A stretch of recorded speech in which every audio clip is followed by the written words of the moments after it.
Que vous écriviez un rapport ou encore un mémoire, la page de garde reste un élément très important car il s'agit de la première chose que l'on verra quand on voudra lire votre texte. Sachez que Word 2010 intègre différentes pages de garde. Donc pour en insérer, vous allez vous rendre en haut donc dans le ruban de Word et cliquer ici sur Insertion. Une fois cet onglet ouvert, vous déplacez votre curseur vers la gauche et vous avez ici donc l'outil page de garde. Donc je clique donc ici sur page de garde et apparaît donc dans ce menu toutes les pages de garde proposées par Word 2010. Donc vous avez ici donc ces différentes pages de garde. Donc pour naviguer entre elles, vous pouvez utiliser ici cet ascenseur. Donc vous voyez, je descends donc dans mes pages de garde à l'aide de l'ascenseur. Si par exemple je souhaite insérer celle-ci, donc je clique dessus et automatiquement la page de garde va s'insérer. Donc vous voyez ici, si je descends, donc vous pouvez voir la page de garde. Donc comme vous pouvez le voir, vous avez donc différentes zones de texte qui ont été insérées pour vous permettre donc d'insérer les différentes informations. Donc, comme ici le titre du document, je clique ici et je vais y insérer donc le titre du texte qui est ici donc 20 ans après, comme ceci. Ensuite, vous pouvez ici modifier l'auteur. Donc ici, je vais modifier l'auteur. Donc je sélectionne l'auteur qui est actuellement inséré et je vais mettre comme auteur donc Alexandre Dumas, comme ceci. Donc pardon, je vais écrire ici Alexandre Dumas, comme ceci. Si vous souhaitez, vous pouvez également donc insérer un petit résumé de votre texte. Donc vous n'avez juste qu'à placer votre curseur dans cette partie-là et insérer à l'aide de votre clavier donc le résumé que vous souhaitez.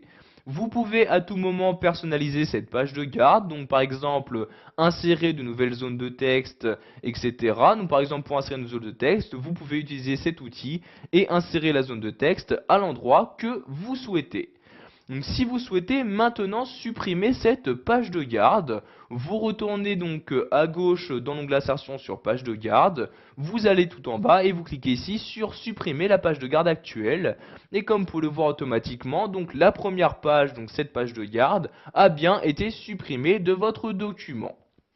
Pour en insérer une nouvelle, vous retournez sur page de garde. Vous avez donc ici les différentes pages de garde de Word 2010. Si vous ne trouvez pas celle qui vous convient, sachez que vous pouvez en télécharger d'autres en vous rendant donc sur office.com. Donc ici, vous voyez les autres pages de garde sur office.com. Vous avez donc leur aperçu qui apparaît ici. Donc après avoir cliqué dessus, vous les téléchargerez, puis vous pourrez les utiliser donc sur votre document Word. Pour finir, sachez que vous avez la possibilité donc de créer votre propre page de garde. Donc ici par exemple, je vais insérer une page vierge en cliquant ici sur page vierge et je vais donc créer tout d'abord ma page de garde. Donc par exemple ici, je vais tout simplement mettre donc mon nom, donc comme ceci, Moreau Albert. Donc je vais tout simplement mettre ici donc cette information donc pour gagner du temps.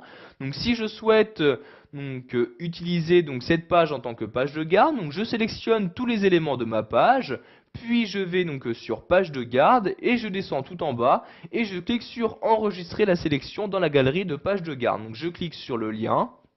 Et je vais rentrer donc saisir les différentes informations qui me sont demandées, comme le nom de ma page de garde. Donc ici par exemple je vais mettre tout simplement ma page comme ceci. Donc dans quelle galerie l'insérer? Donc ici bien la galerie page de garde. Vous pouvez également lui attribuer une catégorie ou y ajouter ici une description. Donc ici donc, vous cliquez ensuite sur OK et donc maintenant la page de garde a été créée. En effet, si je me rends ici sur page de garde, vous pouvez voir qu'il y a une nouvelle partie insérée, donc la partie générale, où se trouve bien donc la page de garde que vous venez à l'instant de créer. Voilà, vous savez maintenant comment insérer une page de garde sous Word 2010. Vous avez également appris à créer votre propre page de garde.